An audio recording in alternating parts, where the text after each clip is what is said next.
The father tied one end of a belt to Mary's hand. This action made Mary show resistance, but she still held tightly onto her father's arm. The other end of the belt was tied to Margaret's hand. In the end, the father gently kissed Mary on the forehead, urged by Margaret. The father finally pulled free from Mary's grip and left without looking back.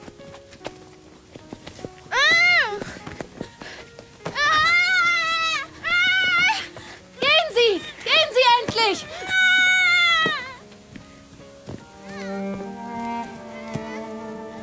Mary followed Margaret along the way, although it was not very smooth at first. As time passed, Mary gradually accepted this reality. They came to a small stream. Margaret used the water to soothe the soreness in her feet, while Mary cautiously reached out to touch the stream. The moment her palm touched the water, Mary was instantly drawn to its coolness. She kept splashing the water, clearly very happy. Margaret tried to use sign language to explain their relationship, but Mary, who had lived in darkness and silence, could not understand what Margaret meant. Helpless, Margaret had no choice but to take out the small knife. After receiving the knife, Mary became very happy. She kept smelling it with her nose. Soon after, heavy rain began to fall. Margaret brought Mary to a cowshed. Though Mary lacked sight and hearing, her sense of smell was sharp. The foul odor made her cover her nose repeatedly. After an unknown amount of time, the rain stopped. Warm sunlight shone through the shed onto Margaret. Suddenly she realized Mary was gone. But when she stood up, she saw Mary touching a cow. Mary gently stroked the cow's body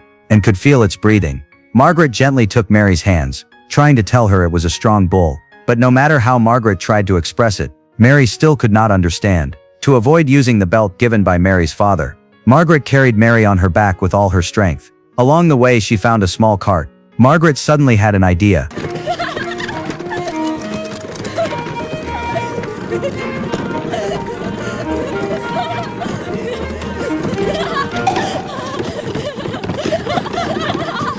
Although Mary did not understand what was happening, she was clearly very happy. After many days of traveling, they finally arrived at the convent. Margaret gathered all the nuns and let Mary remember each person's appearance and scent. Then she arranged a place for Mary to stay. Margaret went to get new bed sheets for her. She told the other children to look after Mary. But before Margaret had gone far, the children began to bully Mary together. Mary was frightened by the sudden touch, but the more she tried to avoid them, the more curious they became. They kept pushing and touching her. Mary could only hide in a corner, waving her arms.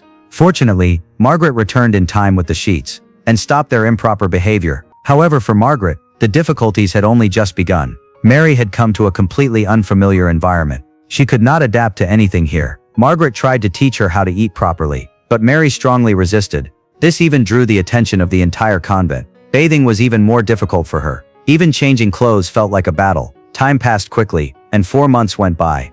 Mary's condition showed no improvement. Her ability to communicate had not improved at all. Her behavior was still like that of a primitive wild animal. The only thing that comforted Margaret was that Mary no longer strongly resisted her presence. Margaret took the knife from Mary's hand, then placed it back into her palm, and used Mary's fingers to form the sign for knife. She hoped Mary would understand that this gesture represented the correct sign for knife. But clearly Margaret was wrong. Mary had grown up in darkness and silence.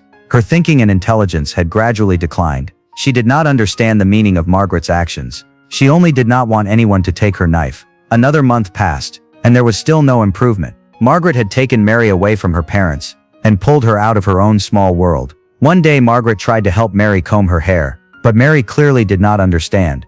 The two ended up in another struggle, until both of them were exhausted. Margaret still failed to comb Mary's hair. That night Mary curled up on the bed feeling wronged.